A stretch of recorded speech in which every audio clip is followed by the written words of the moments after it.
Bem-vindos à nossa live pós-Copom. Vão adentrando, acabou de sair comunicado do Copom. Tivemos o que chamamos aí de super quarta, comunicado do Copom, live do Copom e decisão do Fed. E a decisão de hoje do Copom vai mudar a visão de muita gente sobre Galípolo. Estou super animada. Eu e Pitu, cadê Pitu? Eu e Pitu estamos super animados para contar para vocês tudo o que lemos nessa reunião do Copom. E eu já adianto aqui que foi um excelente comunicado do Copom. Um excelente. Como eu não via há muitos anos, quase 10 anos que eu não via um comunicado tão bom quanto esse. O que o mercado esperava? O que eu falei para vocês, né? O mercado esperava que nessa reunião ele não ia fazer nada, tá? Na reunião de janeiro tinha 50% de chance dele cair 25%. E na reunião de março tinha 100% de chance dele cair pelo menos 25%, mas com alguma probe de 50% também. Então é isso que estava precificado no mercado, uma certeza muito grande que haveria uma queda até março, né? Podendo ser de 25 até de 50, com chances de ser 50. Por outro lado, quando a gente olhava a economia, e a gente aqui na Nord falava isso, e o Cris, né, falava bastante, nosso analista de fundos, que quando a gente olhava a economia, a gente via uma economia que estava em desaceleração, sim, fato. Então, vendas no varejo, confiança do consumidor, produção industrial, IBCBR, PIB, própria inflação, né, em desaceleração, mas com o mercado de trabalho ainda muito resiliente, com uma inflação ainda acima da meta, com expectativas de inflação ainda desancoradas. Então, quando a gente olhava para a economia, a gente via uma desaceleração, mas não muito intensa. Não uma desaceleração que justificasse, não uma desaceleração que, junto com uma situação de inflação acima da meta, desemprego nas mínimas históricas, justificasse uma prontidão, assim, uma vontade de cair a Selic rapidamente. Por quê? Porque o Banco Central, quando é que ele fica com muita vontade de cair a Selic? Dado que ele se preocupa sempre com a inflação, né? Ele está sempre preocupado com a inflação. Então, teoricamente, como a meta dele é levar a inflação para a meta, se ele tivesse só meio que esse mandato, né, ele ficaria muito preocupado em manter a Selic, vamos supor, o juro mais alto por mais tempo, porque se preocupa muito com a inflação. Mas ele se preocupa muito com a inflação, mas ele também, o que deixa ele com muita vontade de cair o juro, geralmente é atividade e principalmente emprego.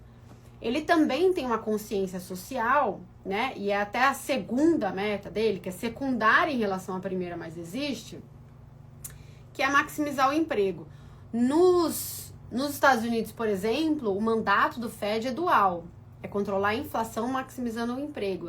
Os dois têm a mesma importância. No Brasil, o Brasil não tem maturidade para ter um mandato dual. Então, você precisa colocar, de fato, um mandato mais importante, que é o de controlar a inflação, e uma meta secundária, que é de maximizar o emprego. Mas, quando você olha o desemprego, você tem os desempregos nas mínimas históricas, né? Você tem uma situação de emprego super confortável. Você tem uma massa de salário real que está crescendo. Então, o Banco Central não tem nenhuma urgência em cair a taxa de juros. Então, a gente viu o mercado precificando uma queda em janeiro, né? E achava que aquele janeiro estava muito otimista, porque a meta de inflação, a inflação ainda estava distante da meta, as expectativas ainda estavam distantes da meta, o desemprego estava nas mínimas históricas, quer dizer, ele não tinha nenhuma pressa, entende? Mas, o que esta ata, o que este comunicado mostrou? Que talvez, meu povo, tampouco será em março. Então ele começa falando o seguinte: Copom mantém a taxa Selic em 15% ao ano. O ambiente externo ainda se mantém incerto em função de conjuntura, política econômica dos Estados Unidos, que é o tarifaço, reflexo disso nas condições financeiras globais. E esse cenário exige cautela. Em relação ao cenário doméstico, o conjunto de indicadores segue apresentando, conforme o esperado, ou seja, ele já esperava, uma trajetória de moderação no crescimento da atividade econômica, enquanto o mercado de trabalho mostra resiliência. Nas divulgações mais recentes, a inflação cheia e as medidas subjacentes seguiram apresentando algum arrefecimento, mas mantiveram-se acima da meta da inflação. Então, olha só o que ele está falando. A atividade ainda está resiliente, o mercado de trabalho ainda está resiliente e a inflação está acima da meta. Aí fala das expectativas de inflação, as expectativas de inflação caíram um pouquinho, mas merreca. Fala sobre o balanço de riscos, que eu vou pular aqui, porque tão pouco é importante, é a mesma coisa que ele já falava antes. E aí ele fala, o comitê segue acompanhando os anúncios referentes à imposição de tarifas comerciais pelos Estados Unidos e Brasil, isso exige cautela, não sei o quê. As expectativas estão desancoradas, projeção de inflação elevada, resiliência na atividade econômica, pressão no mercado de trabalho. Ele coloca todos os motivos que a gente já falou aqui e ele fala, para assegurar a convergência da inflação à meta em ambiente de expectativas desancoradas, exige-se uma política monetária em patamar significativamente contracionista por período bastante prolongado. No próximo parágrafo ele falou assim, o cenário atual, marcado por elevada incerteza, exige cautela na condução da política monetária. O comitê avalia que a estratégia em curso de manutenção do nível corrente de taxa de juros por período bastante prolongado é adequada para assegurar a convergência da inflação à meta. O comitê enfatiza que seguirá vigilante, que os passos futuros da política monetária poderão ser ajustados e que, como usual, não hesitará em retomar o ciclo de alta, caso julgue apropriado. Eu, particularmente, achei, confesso para vocês, que achava que podia ser em março, mas que para ser em março, ele teria que flexibilizar essa história do bastante prolongado e trocar o bastante prolongado por nas próximas reuniões. Percebe que ele foi muito rock? Posto que o mercado já estava precificando 50% de chance de queda na reunião de janeiro agora, então ele fecha a porta completamente e enterra embaixo da terra qualquer chance de queda da Selic em janeiro. Senhor Galípolo mostrou para o que veio. E Marília, qual é a consequência dele não cair a Selic nas próximas reuniões como o mercado esperava? Você tem duas consequências. Primeiro, que a taxa de juros de curto prazo sobe, né? Porque a Selic vai ser mais alta no curto prazo por mais tempo. Então, pré-fixadas as taxas, a curva de juro sobe no curto prazo, vai ficar mais tempo em 15, enquanto o mercado esperava que ela já poderia cair. Então, a taxa de juros de curto prazo sobe. Quem tem pré-fixado de curto prazo perde de marcação a mercado, um pouquinho, mas perde. Agora, com esse comunicado, ele ganha credibilidade. Então, quem está projetando que a inflação nos próximos anos vai ficar acima de 3, começa a achar que pode quebrar a cara. E a gente deve ver no Focus ao longo dos próximos dias uma expectativa de longo prazo se aproximando do 3. Hoje, 2028, se não me engano, está em 3,5, né? Ele quer ver esse 3,5 voltando para 3. Ele quer ver o 2027 em 3 também. E quiçá o 2026. Né? Então, ele está sendo mais austero para ganhar credibilidade. Se ele ganha credibilidade, o custo da política monetária cai. Porque só um pouquinho de alta já resolve bastante da inflação.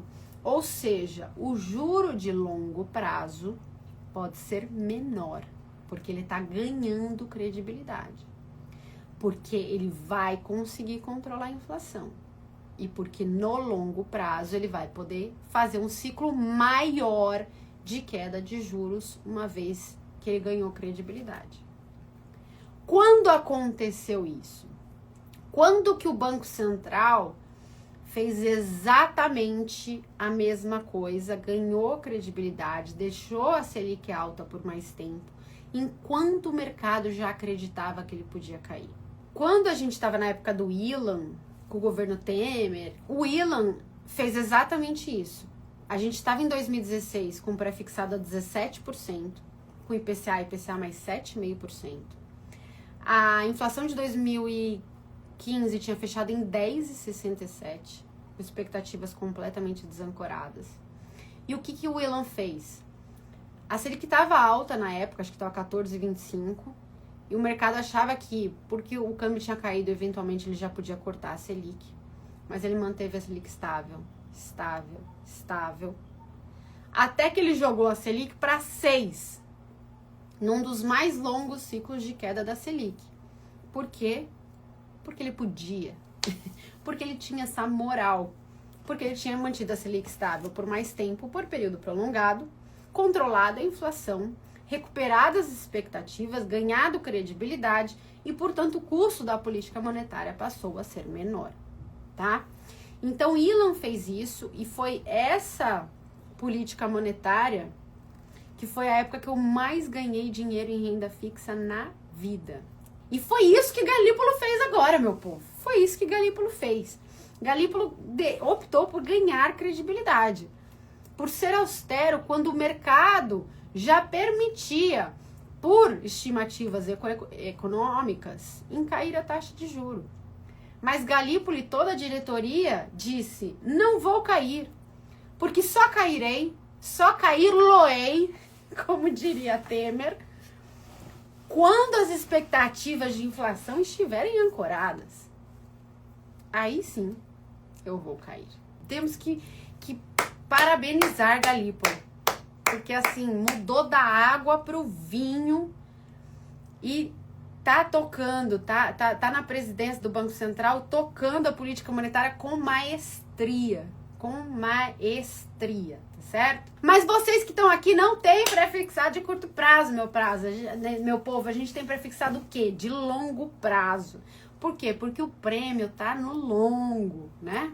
Então, a gente tem IPCA mais longo, a gente tem pré-fixado longo, é isso que a gente tem aqui. Então, Pitu, o que a gente está recomendando para essa galera? O juro longo. Por quê? Porque a gente tem um Banco Central que está ganhando credibilidade. Né, Pitu? A gente tem uma inflação que está caindo, aos poucos, mas caindo. A gente tem uma atividade forte e a gente tem também, agora, um Banco Central crível, que vai garantir controlar as expectativas de inflação. Falta o quê para a gente ter o maior ciclo de queda da história recente e ganhar com renda fixa retornos tão agressivos quanto no mercado de ações? Governo gasta menos, falta o fiscal, ajuste fiscal, controle fiscal. É isso aí, meu povo. O Miguel tá falando eleições. Falta o ajuste fiscal, meu povo. Porque na época do Ilan, tínhamos o Temer, que fez o teto de gastos. Um arcabouço fiscal que, de fato, reduzia a projeção da dívida PIB. E reduzia vários gastos e reajustes do funcionalismo e tudo mais. E estamos agora em época eleitoral. E seremos chamados no final do ano a decidir as eleições. E precisamos de uma política fiscal crível.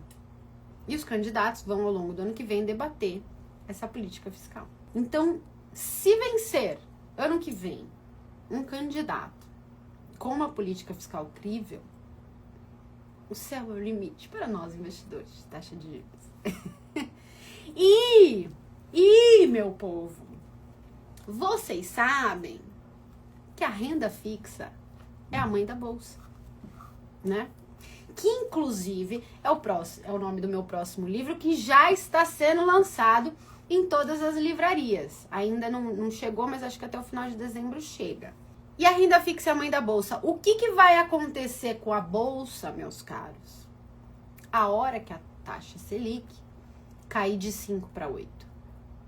Voar. Ainda mais que nesses últimos 3 anos não tivemos IPO. Tivemos vários fechamentos de capital de empresas da bolsa, porque estavam muito baratas, então o dono recomprou. Ou seja, a hora que o fluxo vier, só para lembrar você, assim, só para jogar uma ideia no ar, tá? Sabe quanto subiu a bolsa durante o super ciclo de commodities? 700%. O Ibovespa. Só jogar essa ideia, assim. Só jogar essa ideia para você que tá sentado em crédito privado ruim, porque seu assessor mandou, só para jogar essa ideia, assim, no seu pensamento. Só para você refletir sobre isso. Ah, Maria, você tá falando que a bolsa vai subir 700%? Não, né? Tem algumas outras variáveis. Mas a bolsa brasileira tá num dos menores PIs da história, preço sobre lucro. Ah, Marília, mas ela tá no high histórico, tá 160 mil pontos e tal. Mas o lucro também subiu. Lembra que a bolsa é um ativo nominal. Se a inflação sobe, a receita das empresas sobe, porque elas se ajustam o preço, o lucro sobe também em valores nominais. Então, 160 hoje é diferente de 160 mil há 5 anos atrás, ou há 10 anos atrás. Então, você não pode olhar para os 160 mil pontos e achar que é high. Você tem que olhar para o preço da bolsa sob o lucro da bolsa. E onde estamos nas mínimas históricas. A bolsa brasileira nunca foi precificada tão baixa.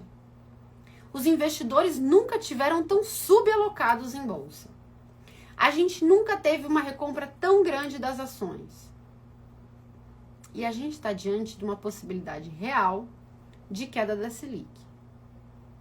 A queda da Selic de 15 para 12 independe de quem ganhar as eleições. É cenário macroeconômico. Claro, se ganhar um candidato gastão, a bolsa vai cair, depois vai estabilizar. O juro vai subir, depois vai estabilizar em torno de 12. A Selic vai estabilizar também. Então, tem espaço para a bolsa dobrar de valor? Tem. Tem espaço para a bolsa triplicar de valor? Tem. Tem espaço para as ações, por exemplo, do Nord 10X quintuplicarem de valor? Tem. E você aí sentado em crédito privado de empresa ruim, a IPCA mais 7. Agora, se você topa tomar um pouco mais de risco, vai para a bolsa. Ah, Marília, mas eu não aguento 50% de bolsa. Tudo bem, não precisa aguentar. Mas coloca uns 10%, coloca uns 15%. Ah, Marília, mas e se eu quiser fazer uma carteira? Tem o advisor. Inclusive, um monte de gente tá mandando ETFs aí. Na carteira nova do Nord Advisor, a gente vai tá lançando agora uma carteira só com ETFs, para quem quer operar só com ETFs. Então é uma carteira 100% executada via ETFs. Porque quando você põe fundos abertos na sua carteira, geralmente a taxa de administração é meio, é 1,5, é 2,20, né? Quando você coloca ETF, você diminui esse custo para 0,20. Então, se você tiver um gestor profissional te fazendo uma carteira, seja através, por exemplo, do Nord ETFs, né, que está no Nord Advisor, seja através, por exemplo, de uma Wealth, como a Nord, por exemplo, que usa os instrumentos mais baratos possíveis para fazer a gestão dos investimentos dos nossos clientes. Você barateia muito o custo da gestão da sua carteira, né? Porque sai de 2,20 para meio, que a Wealth cobra, mais ou menos, mais 0,20 que é a taxa de administração da ETF, né? Ou no Nord ETFs,